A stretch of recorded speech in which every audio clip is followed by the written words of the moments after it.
गेल्या काही दिवसांपासून सर्वोच्च न्यायालयातील ओबीसी आरक्षणाच्या संदर्भातील सुनावणीकडे संपूर्ण राज्याचं लक्ष होतं आणि आता सर्वोच्च न्यायालयानं राज्य सरकारला मोठा धक्का दिलाय। सर्वोच्च न्यायालयानं केंद्र सरकारला एम्पिरिकल डेटा देण्यासंदर्भात निर्देश द्यावेत अशी मागणी करणारी एक याचिका महाराष्ट्र सरकारनं केली होती आणि या याचिकेवर आज सुनावणी झाली आहे। थोड्याच वेळापूर्वी सुनावणीआधीच केंद्र सरकारनं खरं तर एम्पिरिकल डेटा देता येणार नाही अशी भूमिका प्रतिज्ञापत्राच्या माध्यमातून घेतल्यानं आता सर्वोच्च न्यायालयानं राज्य सरकारची याबाबतची जी याचिका आहे ओबीसी आरक्षणाबाबतची ती फेटाळून लावली आहे। महाराष्ट्र सरकारसाठी हा अत्यंत मोठा धक्का आहे। नेमकं प्रकरण काय घडलंय आणि याचे पुढे काय पडसाद होऊ शकतात, यामध्ये चूक कोणाची आहे, केंद्राची की राज्य सरकारची, जाणून घेणार आहोत। मात्र त्यापूर्वी हा व्हिडिओ जर तुम्ही युट्यूबवर पाहत असाल तर आमचं चॅनल सबस्क्राईब करा आणि जर फेसबुकवर पाहत असाल तर आम्हाला लाईक आणि फॉलो करा।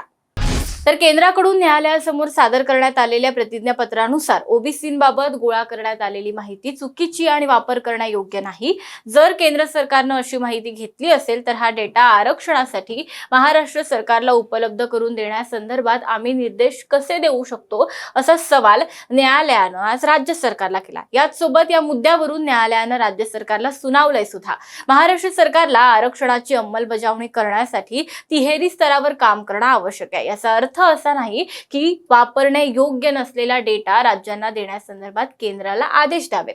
त्यामुळे ही याचिका फेटाळण्यात येते असं न्यायालयानं यावेळी स्पष्ट केलंय आणि महाराष्ट्र सरकारला मोठा दणका दिलाय। आता ओबीसींच्या राजकीय आरक्षणाचा मुद्दा, याला जी राहिलेली स्थगिती आहे ती या निर्णयामुळे, सर्वोच्च न्यायालयाच्या आजच्या निर्णयामुळे कायम राहणार आहे आणि म्हणूनच अडचण वाढली आहे। आणि निश्चितच या सगळ्याचा परिणाम येत्या स्थानिक स्वराज्य संस्थांच्या निवडणुकींवर होणार आहे आणि त्यामुळे या निवडणुका स्थगित करण्याची जी मागणी आहे ती केली जाते। एम्पिरिकल डेटा चुकीचा असल्यामुळे तो उपलब्ध होईपर्यंत स्थानिक स्वराज्य संस्थांच्या निवडणुका स्थगित ठेवता येतील का अशी विचारणा याच वेळी सरकारी वकील मुकुल रोहतगी यांनी केली आहे। जर ओबीसी संदर्भातला डेटा उपलब्ध नसेल तर राज्य सरकार तो डेटा तयार करेपर्यंत या स्थानिक स्वराज्य संस्थांच्या निवडणुका स्थगित करण्याची परवानगी दिली जावी आणि महाराष्ट्रामध्ये मोठ्या संख्येनं ओबीसींची लोकसंख्या आहे, त्यामुळे ही मागणी विचारात घ्यावी असं मुकुल रोहतगी यांनी आज न्यायालयामध्ये सांगितलं। दरम्यान या सगळ्याच्या पार्श्वभूमीवर आता सर्वोच्च न्यायालयाकडून हा निर्णय देण्यात आल्यानंतर निश्चितच एक पद्धतीचा संताप जो आहे तो सुद्धा व्यक्त केला जातोय, कारण एकतर निवडणुका पुढे ढकलण्याचा एक निर्णय घ्यावा लागलाय आणि दुसरी गोष्ट म्हणजे हे जे प्रकरण आहे ते गेल्या अनेक दिवसांपासून गाजतंय आणि आपण जर पाहिलं तर राज्य आणि केंद्र सरकार हे या प्रकरणावरून एकमेकांवर टीका करतात। एम्पिरिकल डेटाच्या मुद्द्यावरून सध्या मोठ्या प्रमाणावर या टीका टिप्पण्यांचं सत्र केंद्र आणि राज्य सरकारमध्ये सुरू आहे आणि भाजप आणि महाविकास आघाडी सरकारमध्ये। दरम्यान या सगळ्याच्या पार्श्वभूमीवर नेमकं यासाठी दोषी कोण आहे, या संपूर्ण परिस्थितीमध्ये मार्ग का निघू शकला नाही आणि याच्या येत्या परिणामांविषयी जाणून घेण्यासाठी आम्ही बातचीत केली आहे ज्येष्ठ पत्रकार उदय तानपाठक यांच्याशी। तर याविषयी बोलताना ज्येष्ठ पत्रकार उदय तानपाठक असं म्हणाले की या सगळ्यामध्ये मूळ मुद्दा आहे तो एम्पिरिकल डेटाचा। यात भाजपचं असं म्हणणं आहे की मनमोहन सिंग पंतप्रधान असताना त्यांनी राज्याचे तत्कालीन मुख्यमंत्री पृथ्वीराज चव्हाणांना एक पत्र पाठवलं होतं। हा एम्पिरिकल डेटा अपुरा आहे, यामध्ये त्रुटी आहेत, म्हणूनच आम्ही तो देऊ शकत नाही असं त्यावेळी मनमोहन सिंग यांनी म्हटलं होतं आणि याचाच आधार घेऊन केंद्रही आता म्हणतंय की केंद्र सरकार एम्पिरिकल डेटा देऊ शकणार नाही। या ठाकरे सरकारचं चुकलं काय तर राज्य सरकारनं हा डेटा स्वतःहून गोळा करायला हवा होता। भाजपचं असं म्हणणं आहे की असं करणं खूप सोपं आहे, तर मग राज्य सरकारने भाजपची मदत घेऊन हे करायला हवं होतं, पण इथं अहंकार आड आला असं उदय तानपाठक म्हणतात। पुढे ते आणखीन एक महत्त्वाचा मुद्दा सांगतायत की सरकारमधल्याच मराठा आणि ओबीसी नेत्यांमध्ये वाद चालू आहे आणि त्यामुळे याविषयी भाजप ठाकरे सरकारवर करत असलेला आरोप हा अगदीच चुकीचा आहे असं नाही। आणखीन एक मुद्दा, स्थानिक स्वराज्य संस्थांच्या निवडणुका यामुळे पुढे जातील आणि हे राज्य सरकारला हवंय।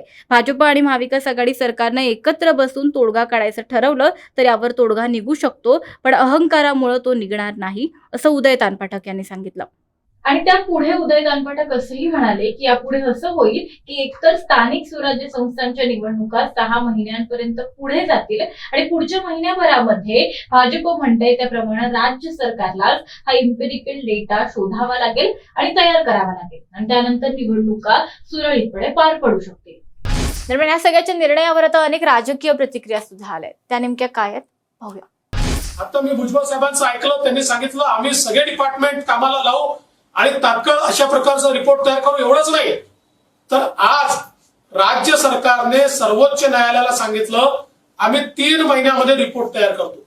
म्हणजे आज जर तुम्ही सांगू शकता तर 2 वर्ष हा रिपोर्ट तयार करण्याकरता वेळ का घालवला, 2 वर्ष केंद्र सरकारकडे बोट का दाखवली. आज सर्वोच्च न्यायालयाच्या निकालाने काही गोष्टी स्पष्ट झाल्या. केंद्र सरकारचा जो सोशो इकॉनॉमिक बॅकवर्डनेसचा डेटा आहे तो याच्या कामाचा नाहीये. त्यामुळे तो डेटा अशुद्धही आहे आणि तो या कामाचाही नाहीये. त्यामुळे आता केंद्र सरकारकडे बोट दाखवता येणार नाही. आणि त्याचसोबत आता जे राज्य सरकार म्हणत आहे की 3 महिन्यात आम्ही करू, ते जर आधी केलं असतं तर हे राजकीय आरक्षण गेलंच नसतं. आज तरी स्पष्ट झालेली असेल राज्याच्या समोर की इम्पेरिकल डेटा देण्याचं काम हे सर्वस्वी राज्य सरकारचं काम आहे. हे आम्ही अनेक दिवस झाले, आम्ही अनेक वेळा बोलतोय की जो डेटा राज्य सरकार केंद्र सरकारकडे मागते तो मागण्याचं आवश्यकता नाही.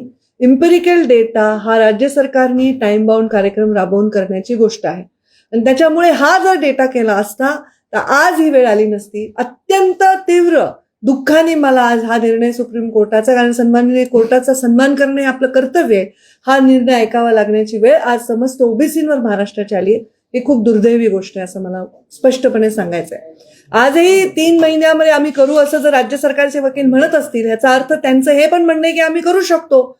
ओबीसी आयोगाने हे राज्य सरकारने आदेश दिल्यावर हा डेटा करू शकले असते, हे स्पष्ट आहे, पण ते केलं नाही.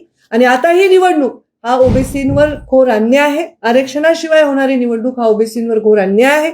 याच्यामध्ये सुद्धा राज्य सरकार निवडणूक आयोगाला कन्व्हिन्स करण्यामध्ये फेल झालेलं आहे की ही निवडणूक पुढे ढकलण्याची आवश्यकता आहे.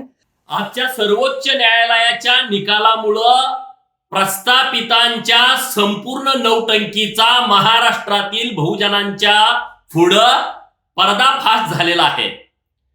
सर्वपक्षीय बैठकीमध्ये माननीय देवेंद्रजी फडणवीस साहेब यांनी स्पष्टपणे सांगितलं होतं, अध्यादेश काढण्यापूर्वी तुम्ही इम्पेरिकल डेटा गोळा करा आणि मगच अध्यादेश काढा.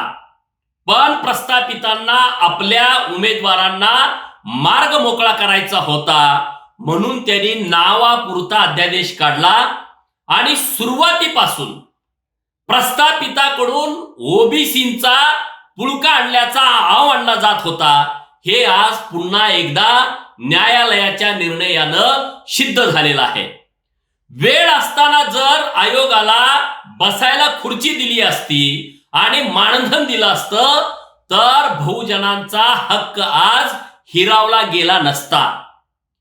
न्यायालयात याचिका दाखल केल्यानंतर यांनी आयोगाला पैसे दिले, तेही 50 कोटी रुपये मागितले होते, त्याऐवजी 5 कोटी रुपये दिले. मी या प्रस्थापित सरकारचा जाहीरपणे निषेध करतो. मला सांगा, याच डेटेच्या आधारावर सामाजिक जे काही सवलती आहेत, जे मदत होते याच वेळेचे होते ना, मग ते सगळं बोगस म्हणावं लागेल का? असं तुम्ही फडणवीस असं म्हणतायत की तो जो डाटा आहे तो सामाजिक मागासवर्गाचा आहे, राजकीय मागासवर्गाचा नाही. मला त्याच्यामध्ये काही त्यांच्या वक्तव्य मला अधिक काही भूमिका घ्यायची नाही, परंतु हा डेटा जर चुकीचा आहे असं जर म्हणणं असेल, याच डेटाच्या आधारावर सर्व सामाजिक सवलती ज्या का देता येतात ते चालूच आहेत ना. या निर्णयामुळं ओबीसीच्या राजकीय आरक्षणाला फार मोठा धक्का बसलेला आहे आणि त्याचा अतिशय खेददायक गोष्ट आहे की लहान लहान जमातीतले हे जे कार्यकर्ते जे आहेत त्यांना राजकीय त्यांचा प्रवास सुरू करण्याचं एकमेव साधन जे आहे राजकीय आरक्षण आहे आणि तेच संपुष्टात आणण्याचा निर्णय जो आहे तो आजच्या ह्याच्यामध्ये फक्त इम्पिरिकल डेटा गोळा केला गेला नाही म्हणून हा निर्णय झालेला आहे. आणि या निर्णय जो झालेला आहे याची जबाबदारी जी आहे ती केंद्र सरकारकडे पण ही जबाबदारी येते, राज्य सरकारकडे पण येते, कारण केंद्राला हा इम्पिरिकल डेटा देणं आवश्यक होतो, तो त्यांनी दिला नाही. आणि केंद्राकडे डेटा मागण्यामध्ये राज्य सरकारने जवळपास 9 महिने जो आहे तो अक्षम्य जो वेळ जो आहे तो त्या ठिकाणी घालवलेला आहे. आणि त्यामुळं एकीकडे केंद्राने डेटा दिला नाही आणि दुसरीकडे राज्य सरकारने केंद्रात डेटा मागण्यामध्ये जो आहे तो 9 महिन्याचा वेळ घालवलेला आहे. आयोग नेमून सुद्धा 6 महिने झाले, परंतु या राज्य सरकारला त्या वेळेचा उपयोग करून घेता आला नाही आणि शेवटी जे व्हायचे ते झालं. राजकीय आरक्षण ओबीसीचं जे आहे ते आज पूर्णपणे आज नाकारलं गेलेलं आहे. दरम्यान आता 3 महिन्यांपर्यंत तर स्थानिक स्वराज्य संस्थांच्या निवडणुकांना स्थगिती मिळालेली आहे. आता हा इम्पेरिकल डेटा कशा पद्धतीनं मिळवला जातो, भाजपने सांगितलेला मार्ग महाविकास आघाडीचं सरकार अवलंबतं का, आणि त्यातून हा डेटा मिळवून त्यानंतर पुढची प्रक्रिया कशा पद्धतीनं होतं, सगळं पाहणं महत्त्वाचं आहे. आणि येत्या काळात याबाबतच्या सगळ्या बातम्या वेळोवेळी तुमच्यापर्यंत पोहोचवत राहू. यासारखे व्हिडिओ पाहत राहण्यासाठी आमच्या YouTube चॅनलला सबस्क्राईब करा, फेसबुक पेजला लाईक आणि फॉलो करा. धन्यवाद.